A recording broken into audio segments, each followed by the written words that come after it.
मोनसे गोजोनथाव रादाब बुंनांगोन आङो। गोजोनथाव रादाबा बेनो, फैगौ 16 आगष्ट 2024 बावहाय जारिमिन अडिअ प्रडाक्शन गेजेरजों मोनसे अडिअ सिडि केसेट जों फोसावनो नागिरदों। आरो बे अडिअ सिडि केसेटनि मुङानो जाहैगोन, ओरैनोथ' थांनाय बोथोरफोरनिफ्राय जोङो बिजिरना नायोबा जारिमिन अडिअ प्रडाक्शननि गेजेरजों जों मोनथाम अडिअ सिडि केसेट फोसावखांबाय। बिसोरो फारियैहाय लामाया जोंनि दोंसेल'मोन, बावहाय गासै 16 मेथाइ दंमोन। बेनि उनावहाय जोङो आरो नैथि फोसावनाय जादोंमोन अडिअ सिडि केसेट, बे जाहैबाय आगोमाव लंमर हाथरखि। बेखौ मानगोनां बर' थुनलाइ मुलुगनि मुंदांखा थुनलाइगिरि ब्रजेन्द्र कुमार ब्रह्मनि बिमुङावहाय फोसावनाय जादोंमोन। बावहाय गासै 24 मेथाइ दंमोन। आरो बेनि उनावहाय आंखौ जिउ लामायावहाय जाय लामा दिन्थिलांदों, आंखौ गोदान जोनोम होनाय बायदि सासे बानजायगिरि बिफा आफा जामिन कुमार नार्जारि बिमुंजोंहाय थामथि बर'नि अडिअ केसेट बेखौबो फोसावनाय जादोंमोन। दा फैनानै जों ब्रैथि खेब जारिमिन अडिअ प्रडाक्शननि गेजेरजों आरोबाव मोनसे अडिअ सिडि केसेट फोसावनो थांगासिनो दङ। बेखौ जोङो 16 अक्ट' खालि थि खालामना लानाय जाबाय अक्ट'खौ। आरो बे अडिअ केसेटनि मुङा जाहैगोन हान्थिबोबाय आं गोजान लामा। हान्थिबोबाय आं गोजान लामा, बियो मोनसे आंनि मोनबोनाय जिउ लामायाव गोबां जेंना जेथो खैदां खैफोदफोरजों सौसिबोनायाव जायफोरखौ आं लोगो मोनबोदों, बेखौनो मालाबा खन्थाइ महरैबो सुजुनानै आगोलाव फोसावखांबोबाय। आरो दा मेथाइ महरै दिनैहाय बेखौ लाबोनो नाजानाय जादों। दा जायखि जाया आं बेखौ खावलायनो लुबैगोन, रायजो राजाया बेसेबां अनसायगोन आं मिथिया, नाथाय थुलुंगा मोननांगौआव एसे मालाबा आं सानदों मेथाइखौ सुजुनायनि गेजेरजों, देंखोगिरिफोरखौ रोजाबहोनायनि गेजेरजों, आरो जायफ्रा खबाम सुजुयो, खबाम सुजुगिरिखौ हमना लादो निर्मल ब्रह्म फंबायमोनहा खबाम सुजुयो, गारांबो होयो, माने रोजाबोबो। आरो बेजों लोगोसे फुंजा फंबाय, बियो फुंजा मुसाहारियाबो मेथाइ रोजाबनायजों लोगोसे गावनो खबाम सुजुयो, बेबो माने देंखोखौ होयो आरो बेजों लोगोसे आसाब दैमारिमोन थाबाय, आरो लोगोसे अमर बर' थाबाय, लोगोसे प्रभुनाथ ब्रह्म बिसोरबो थाबाय। आरो लोगोसे खनगिरि हिसाबै मोननो थांगोन फुंजा मुसाहारि, इला ब्रह्म, बेनिफ्राय सुलेखा बसुमतारी, गसाइ दैमारि, आसाब दैमारियाबो गावनो देंखोबो होदों, गावनो रोजाबनायबो दङ। आरो बेनि उनावहाय रुंखां खेरखातारिमोननि दङ, आरो रिजितानि दङ, अर्जुन आर'नाइनि दङ बे मेथाइफोर। आरो मालेन नार्जारि रौतानि, बियो फुंजाजों दोंसे मेथाइआव ज' खननाय दङ। आरो बिबुंसार गयारिनिबो दोंसे दङ। बे मेथाइफोरखौ फोसावनो लानाय जाबाय। गोबाव जाबाय मेथाइआ, माने गासिबो माखासे मेथाइफोर बेसेबा आगोलावनो, आं थांनाय बोसोराव लोमजानाय आगोलावनो माखासे थियारि जानानै दंखायोमोन। नाथाय आंनि देहानि हालोद आरो माखासे जेंना नुजाफैनायाव समजों लोगोसे फोसावनो हानाय जायाखै। दा बे खाबुखौ लानो नाजानाय जादों। आरो बावहाय नुजाफैनो बाथ्रा होदों, जाय हाबाफारिखौ जोङो 16 अक्ट'आव मावफुंनो लादों, बावहाय आलारि बाथि सावनाय हाबाफारि जों लादोंमोन। आरो आलारि बाथिखौ जों बेनिखायनो सावगोन, जोंनि बर'नि हारिमु मुलुगावहाय जायफ्रा बिहोमा होलांबाय आरो बर' हारिखौ रैखाथि थामोन्था होनो जुजिनो थांनायावहाय बा जुजिलांनायाव जायफ्रा मुंख्लं जालांबाय, जिउ बावलांबाय, बे गेदेमा सुबुंफोरखौ गोसोखांनानै जोङो आलारि बाथिखौ सावनाय जागोन। बेखौ आलारि बाथिखौ फोजोंगोन बा सावगोना जोङो जोंनि एसबि बर' गेजेर आरो गोजौसिन फरायसालिनि बियो बारग' फोरोंगिरिमोन बिथाङा ललित चन्द्र बर' बिथांखौ माने जोङो रादाब होनानै रोखा खालामना लानाय जाबाय। आरो बेनि उनावहाय बेयो फुंनि 9 बाजियाव जागोन बे हाबाफारिया। आरो फुंनि 9:15 बे फुंबिलि समावहाय हान्थिबोबाय आं गोजान लामा बे अडिअ सिडि केसेटखौ बेखेवनाय हाबाफारिखौ लानाय जागोन आलायबाय सावनि उनावनो बेखौ जोङो हारिमु मुलुगावहाय जाय जोहोलाव नीलेश्वर ब्रह्म बान्था मोनबाय आरो सानजारां लकेश ब्रह्म बान्थाबो मोनखांबाय आरो जोंनि बयनिबो फोरोंगिरिमोनबो आरो बिफा बायदि बे आफा बिरेन्द्र कुमार ब्रह्म बिथांनि आखाइजों बेखेवनाय जागोन आरो बिनि उनावहाय मेथाइ सुजुनायखौ आङो बोरै सुजुबोदों आरो बहाय मा दं गैया एसे एनै मोनथिनो लुबैनो हागौ ओंखायनो आङो बेवहाय एसे बिबुंथि लाखिनाय जागोन बेनि उनावहाय हान्थिबोबाय आं गोजान लामा बे अडिअ सिडि केसेटनि मेथाइफोरनि सायावनो आलासिफ्रा माखासे लेंहरजानाय आलासि गोबां दङ बिथांमोननिफ्राय एसे सानै साथामसोनिफ्राय बिबुंथि लाखिनो नाजानाय जागोन बेवहाय बाथ्रा हरदों बै सानखालि नुजाफैनो हाथारगोन ना हाथारा आं बुंनो रोङा नाथाय बाथ्रा होनानै दङ फैगोन होनथारदों जोंनि लखिमपुर लकसभानि एमपि बिथाङाबो नुजागोन होनदों बेवहाय प्रधान बर' बिथाङा लोगोसे एमएलए बिथां जनाय बियाबनि बिथां भुबन पेगाव नुजागोन होनदों दा बिथांमोन सानै सफैनायनि बाथ्रा आरो लोगोसे जोंनि खौसेथि बर' सुबुं आफादनि आफादगिरि मनरन्जन बसुमतारी आरो जोंनि खुंथायनि बर' खसारि अनसाय गावान खुंथायनि अनिल बसुमतारी बिथां मासिगिरि बिथाङाबो बेवहाय नुजागोन आरो लेङाइ मासिगिरि रमिय' नार्जारी बिथांमोन आरो लेङाइ मासिगिरि सासे दंबावो लेङाइ गाहाय मावफुं सोद्रोमा रमिय' नार्जारी बिथां आरो सृजन बेयो लेङाइ मासिगिरि बिथांमोन आरो प्रणब बर' जाय हारिमु बिफाननि मावफुं सोद्रोमा बिथाङाबो आरो प्रदीप स्वर्गियारी मावफुं सोद्रोमा जोंनिनो खुंथायनि बिनद बसुमतारी महिपाल बर' बिथांमोन नुजागोन आरो जोंनि बर' थुनलाइ आफादनि सासे नेहाथारि सोरजिला औवारी बिथांखौबो लिंहरनो नाजानाय जादों आरो दुलाराय बर' फरायसा आफादनि सुबुं फोनांजाब नेहाथारि बड'सा ब्रह्म बिथांखौबो बावहाय लिंहरनो नाजानाय जादों आरो जनाराम ब्रह्म जाय खौसेथि बर' सुबुं आफादनि सासे जोंनिनो बिथाङा लेङाइ बुंथिगिरि बिथां आरो गणतान्त्रिक नागरिक सुरक्षा मन्चनि गाहाय नेहाथारि बिथां तरुन सनवाल बिथांखौबो लिंहरनो साननाय जादों आरो जोंनि बिटिसिनि बायजोनि बारग' बिएलटि अनसाय आफादनि गाहाय नेहाथारि बिस्तार नार्जारी बिथाङाबो थागोन आरो धर्मेश्वर बसुमतारी जाय बिटिसिनि बायजोनि सारिना एनडिएफबिनि बिथाङा आफादगिरि बिथांमोनखौ आरो गासै जोंनि बुंनो थाङोबा बेवहाय सुभारानि बसुमतारी जायनाखि जोंनि जिल्ला परिषदनि आगोलनि सासे सोद्रोमामोन बिथांमोनखौ आरो लोगोसे आफादगिरि नेहाथारि जिल्ला आफाद इउबिपिअनि आफादगिरि नेहाथारि जिल्ला आफाद एबसुनि आफादगिरि नेहाथारि जिल्ला आफाद आबोब आफादगिरि नेहाथारि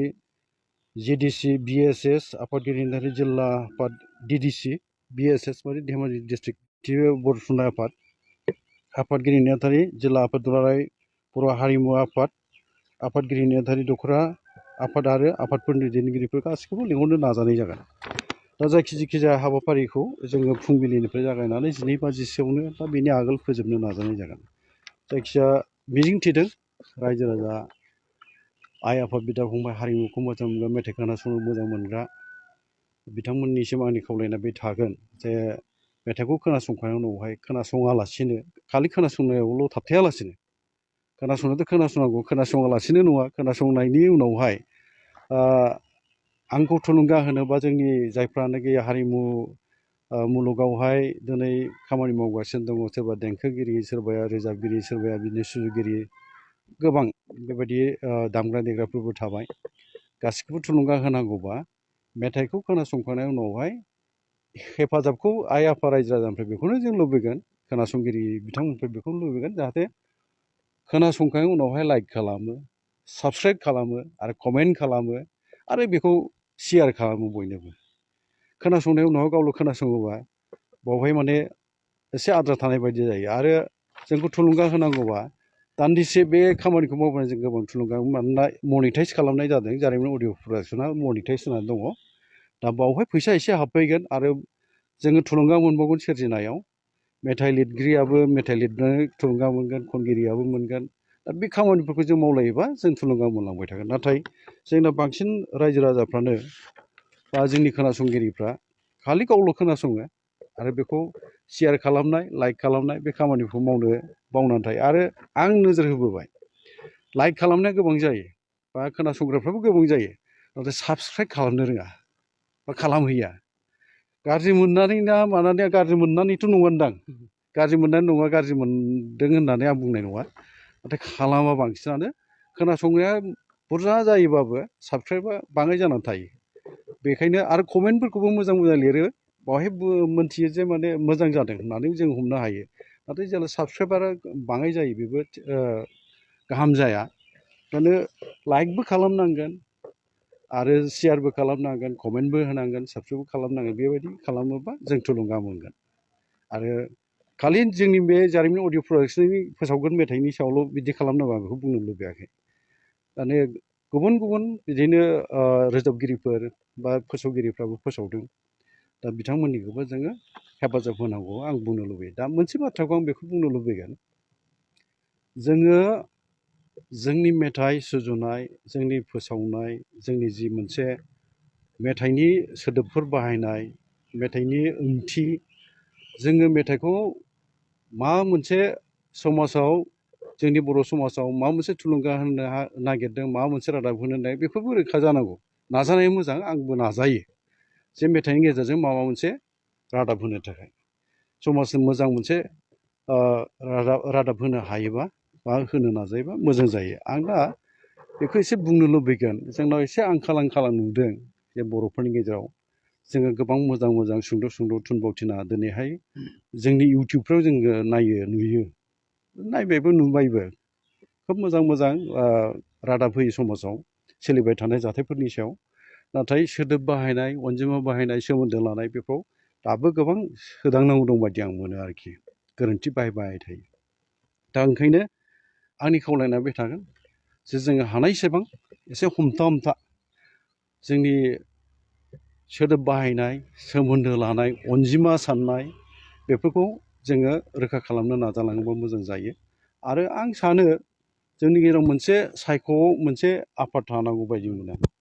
सोरबा गोसो जानानै दिहुनबाय थोंजोङै इउटुबाव हगारना होबाय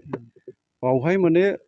जाय माबाखौ थुनफावथिना सुंद' थुनफावथिना सुजुदोंमोन बावहाय बबेबा सोदोबा एसे सोलायनो गोनां दंमोन नामा बेखौ गोरों मानसिफोरनो नायहोलायोबा आं सानो बेफोर माबाखौ गोरोन्थिखौ जों फोसाबना लानो हागोन नाथाय बांसिनानो गाव गोसो बायदिसो लिरो बेबायदिनो जोङो फोसावबोनाय जादों बेखौ एसे हमथानो गोनां दं बायदि आं मोनो आरो फोसावनायनि सिगां सायख' आफादाव बेखौ लांनांगौ आरो लांनानै बेखौ रोखा खालामहैनांगौ सायख' आफादा जेब्ला फोसावनो बेखौ बिथोन होयो बा बेखौ हगारना होयो अब्लासो फोसावनाया जानांगौ बायदि आं मोनो आरोखि नाथाय जोंहा बे गैया ओंखायनो गोबां गोरोन्थिफोर थांदों आरो खौरां बिजोङावबोथ' एसे बुङोबा जोङो सावरायलायनांगोन नङा होमबा बाहायबा एसे मालाबा नोजोर होबोबाय थादों एसे सोदांलायनांगोन जों मोजां रादाबफोरखौ होनो थांनायाव बा होनांगौआथ' जोंहा बिबान थाबाय हारि दानायनिबो बिबान थाबाय नालाय जोङो दा सोदोब बाहायनायाव गोरोन्थि खालामनायाथ' बे जाबोदों जोंनाबो एसे एनै जायो दा बेबायदि मोगा मोगिफ्राव मोनफा मोननै गोरोन्थि थालांनाया आलादा बाथ्रा आंहा बहा रासिनाव दुखु मोनो आङो रादाब जेब्ला आङो फरायो बा खोनासङो फरायनाय बाथ्राखौ खोनासङो फरायनायावहाय लिरनानैसो लाना फराया होमबा दा लिरनानै लानाय रादाबा मानो गोरोन्थि जालाङो सोदोबफ्रा आं बेखौ बुंनो लुबैयाखै लिरनायाव गोरोन्थि थालाङोबा बे एसे साननो गोनां बाथ्रा जे मानो गोरोन्थि खालामनानै रादाब फरायनाय बेफोर जानो नाङा बायदि मोनो आङो दा मालाबा आं खोनानो मोनो मा जोङो अनजिमाजोंबो मालाबा गोरोन्थिखौ बहा मोनो 7 होननानै 7 जोबखाबायमोन जोङो जेनेबा सुबुङा जोङो 8 दङ आरोखि 7 आरो जोन बाहायबावो जोनाथ' जोंनि सोदोब नंथ्रा जोन बाहायबाय 7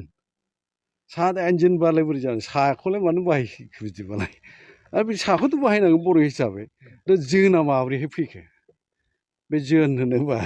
बेथ' जोंनि जाला बेयो ओमफ्राय मोनसे आङो आरो मा नुबावदों हारसाफ्रा मालाय बुङो मुखुलि आखाखौ थलदनो जोंना उदां अख्राङाव होननानै बेवहायनो बाथ्राखौ रादाबखौ फरायलांबाय थायो माने उदां अख्रांनि सिङावसो बे सिङाव सोदोबखौ लाबा हारसानिखौनो माने बुंनो थांदोंबा उदां अख्राङावथ' जोंहा लायो दिनै रन्जन दैमारि बिथांमोनखौ मख'नांगौनि बाथ्राखौ उदां अख्राङाव लाबोनांगौ होनबाय थायो उदां अख्राङाव बोरै लाबोनांगौ उदां अख्रांनि सिङावसो जागोन बे ओंखायनो मालाय हारसाफ्रा थलद होनखायो माने मुखुलि आखाखर थलद होनखायो दा जोंना माने थोंजों गुसुं खालामनो नाजानाय जायो ना मायोथाय आंथ' बुजिला नाथाय बियो गोरोन्थि आरोखि उदां अख्रांनि सिङाव जानांगौ आं बिदि सानो। आरो जोङो मालाबा बिदिनो लोगो मोनलायनायाव लोगो मोनलायो बा जों सावरायलायो सोरबाया गोबां खामानिजों बिदिनो नांथाबनानै थानायाव नोंथांखौ माथो दामानि लोगो मोनथ्राब्रा होनना बुंसै हैद आं बिराद बिजि जानानै दंमोनलायसो होनो आं बिराद बेस्थ' जानानै दंमोनसो होननानै बुंगोन आरो बर'नि एफा गोदै गोथाव सोदोब दङ मुखुब जानाय आं बिराद मुखुब जानानै दंमोन बे सोदोबफोरखौ बाहायनो नागिरा जों दा ओंखायनो बेफोरखौ एसे बोरैहाय जोङो हमथानो हायो सोदांनो हायो बेखौ जों नोजोर होनांसिगोन। आरो जोङो गोदान जोलैफ्रा बा जोङो दिनैहाय जायफ्रा दङ फोथाराव सोरबा दैदेनगिरि सोरबा थुनलाइयाव सोरबा राजखान्थियाव सोरबा बबेबा माहारि आफादफ्राव ओंखाम मालाय हारसाफ्रा थलद होनखायो माने मुखुलि आखाखर थलद होनखायो दा जोंना माने थोंजों मा गुसुं खालामनो नाजानाय जायोना मायोथो आंथ' बुजिला नाथाय बियो गोरोन्थि आरोखि उदां अख्रांनि सिङाव जानांगौ आं बिदि सानो। आरो जोङो मालाबा बिदिनो लोगो मोनलायनायाव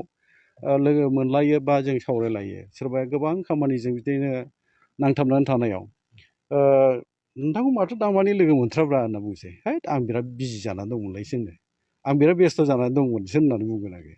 बर'नि एफा गोदै गोथाव सोदोब दङ मुखुब जानाय आं बिराद मुखुब जानानै दंमोन बे सोदोबफोरखौ बाहायनो नागिरा जों दा ओंखायनो बेफोरखौ एसे बोरैहाय जोङो हमथानो हायो सोदांनो हायो बेखौ जों नोजोर होनांसिगोन। आरो जोङो गोदान जोलैफ्रा बा जोङो दिनैहाय जायफ्रा दङ फोथाराव सोरबा दैदेनगिरि सोरबा थुनलाइयाव सोरबा राजखान्थियाव सोरबा बबेबा माहारि आफादफ्राव बिबान लानाय आं नुबोदों गोबांनि सोदोब बाहायनायफ्रा दाबो गोरोन्थि जायो नाम लानोथ' गोनां गैया खिन्थु आं नुबोनायाव गिदिर गिदिर राजखान्थिगिरिफोर गिदिर गिदिर माने जोंनि माहारि आफादनि दैदेनगिरिफोर बेयो आंनि नोजोराव गोग्लैबोदों बा जोङो नुबोदों आंनाबो बबावबा मालाबा गोरोन्थि जालांदों आंनाबो जे रोखा जाजोबलांथारदों आं बेखौ बुंनाय नङा नाथाय आं नाजायो हानायसेबां गावनिखौ बाहायनो आं नाजायो आरो आं बेखौनो बुंनो लुबैगोन गावनिखौ लानानै गोग्गानो रोंनांगौ